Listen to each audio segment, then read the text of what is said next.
Cell phone silenced? Cell phone is silenced. Nobody fucking calls me, so what's the point of that? And since I am currently banned from Facebook until 1 day and 3 hours from now, I don't have to worry about notifications. I made a post saying that the DNC was moving Iowa caucus locations to try to hide them from Bernie Sanders voters. Yep. Ooh, how dare I say the truth? And Are look you at serious? what, That's what they fanged you for? yeah, and look at what fucking happened. Yep. Yeah, motherfuckers. Fuck you, Facebook. You know what gets me is, despite all the odds, despite all of the media blackout, Bernie Sanders still succeeds and pushes forward.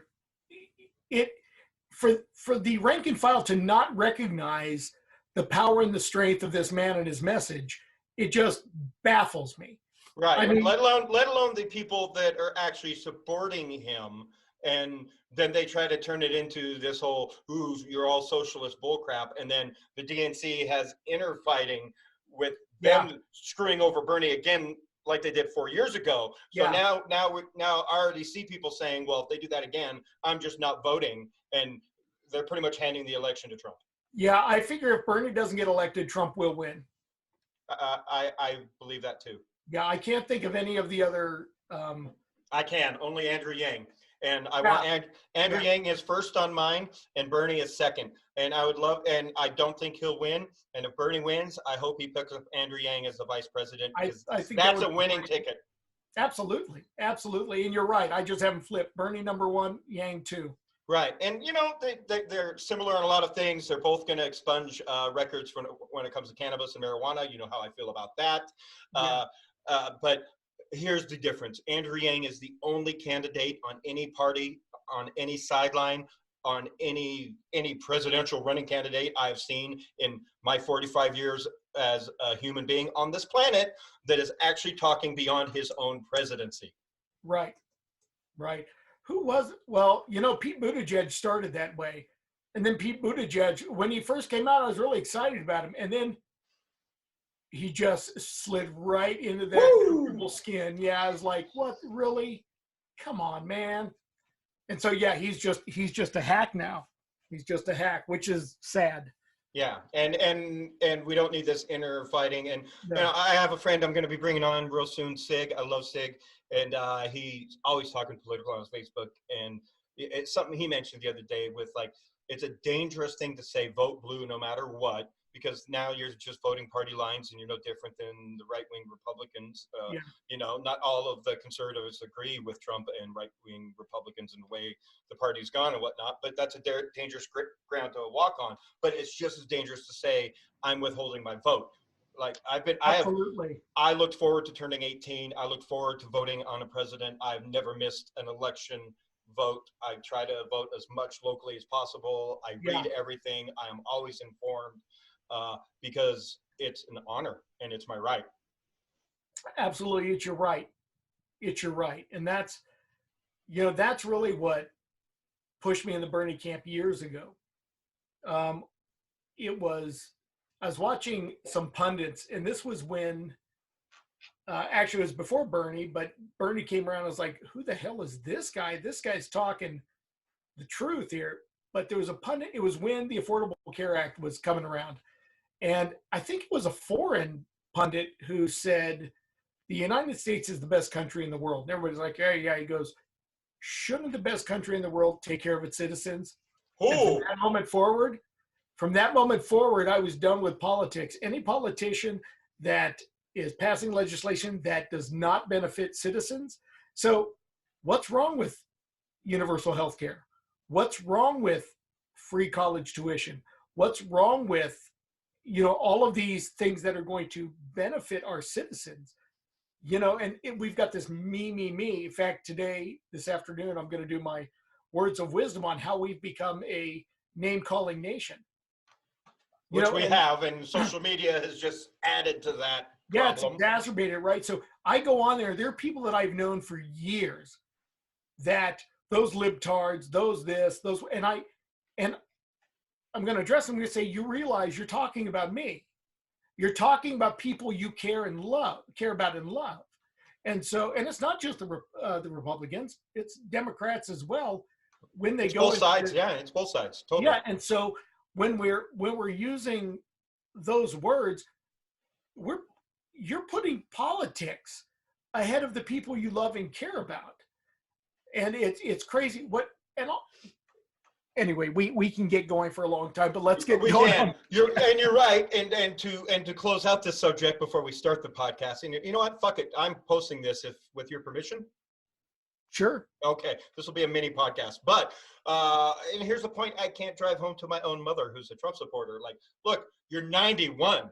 What are you voting for the future for? You're literally voting against my own health, my own concerns of everything you know I'm going through health-wise. By supporting Trump and supporting him as a future president, you're literally voting against your own son's future. You know,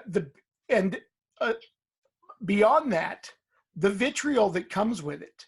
And I'm a pretty neutral political person, but I am more liberal, and I become more liberal the older I get. You know, they say when you're younger, you're liberal. Actually, I was much more conservative when I was younger. But I can see that about you, yeah.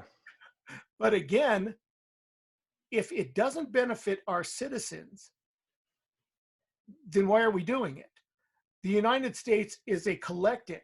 That's what makes us strong. And when we just call each other names, I got into a discussion about this, about how this dehumanization is how Hitler and the Nazi Party. Fascism 101. Yeah, and when we dehumanize people by calling them names, and you may not think about it, even though we raise our children and we say, no, don't call people names. Don't call people names. Be nice to people. Be polite to people. But when we become an adult, it seems like it's game on. Or creating stories and lies that justify our position. And push our own narrative. Exactly. And this is both sides again. And so, you know, and you get these people that claim to be good Christians or good whatever they are, and thou shalt not bear false witness. You know, treat people the way you might want to be treated. Love thy enemy. There are all these different, narratives, all these different morals that are expressed in these books of philosophy and wisdom and religion that we have, and people throw them out the window because they're like, well, but and there are plenty about calling people names and treating people poorly in the Bible and in these other books, but that goes out the window. And they justify things by saying, well, they said this, but nobody can make you do anything. And I'm a stoic. So you're responsible for your actions, and your thoughts, period. You can't control anybody else. I can control me. That's the philosophy of the entire Bible right there. Yeah, in many regards. So it's just very disheartening that people I've known and respected and cared about will come on to my Facebook page, or there are things that come onto my wall, and they are vile, they are gross, they're rude, and they're hurtful, attacking Greta Thunberg for having an opinion, and that's it. Oh, I saw a meme that this next civil war is going to be the Americans versus the Democrats. And that bugged me. I didn't sleep that night when I read it because, number one, it implies that for having a political opinion that's different than yours, you condone, or you are implying that it's okay to kill these other people. And that if somebody has a different political opinion, that's going to cause a war. I hate to burst your bubble. That's what our country was founded on, having differences of opinion. When we are unable to have differences of opinion, that's Saudi Arabia, that's North Korea, that's China. We're 100% reverting back to the 60s, back to the red letter days when they were boycotting anyone and firing anyone just for the mere thought of communism. Yeah. Thought crimes. Yeah. Thought crimes. Yeah. So it's disheartening, and you know, it's my struggle on a daily basis to try and help people, and they come up with everything. Trump derangement syndrome. Well, duh. I like Colt 45. Yeah. There you go. That'll solve the problem too. But yeah, when I'm responsible for me and my actions. And when people are, it's not so much just their calling names, it's the intent behind it. It's the intent. And that's why I don't care, cussing. I don't Doesn't bother me. Yeah. I don't give a fuck. Yeah. Fuck it. But if somebody's being vile, if somebody were calling somebody stupid and worthless, I've got a bigger issue with that. Absolutely. Then somebody just going, fuck you, right? Right. Because of that. In fact, when I taught, I would have students, they'd drop the F-bomb. There were teachers that would just send them to the office. Me, I'd pull them aside and say, okay, what's going on? If they were just acting dumb or whatever, I'm like, all right, come on, we're in a group setting, blah, blah, blah. But 9 times out of 10, that kid was going through something. Right. And when I stopped and gave him that 5 minutes to say, well, acknowledgement. I'm really upset. I got into a fight with my dad this morning, and validate those things. Yeah. Then it was like, okay, I get it.